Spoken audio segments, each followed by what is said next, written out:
Sa Indonesia, patay ang isang babae matapos lingkisin daw ng malaking sawa sa Southeast Sulawesi. Ayon sa kanyang anak, nagpaalam noon ang kanyang ina na mamimitas ng gulay, ngunit hindi na nakabalik.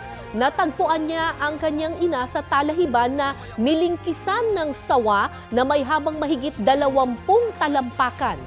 Kasama ang ilang kapitbahay, sinubukan nilang saklolohan ang kanyang ina ngunit sila'y nabigo. Sa galit, pinagtataga ng mga residente ang sawa na kalaunay namatay. Nagbabala ang mga otoridad sa mga residente roon na mag-ingat dahil may malaking populasyon ng sawa sa mga gubat ng Indonesia.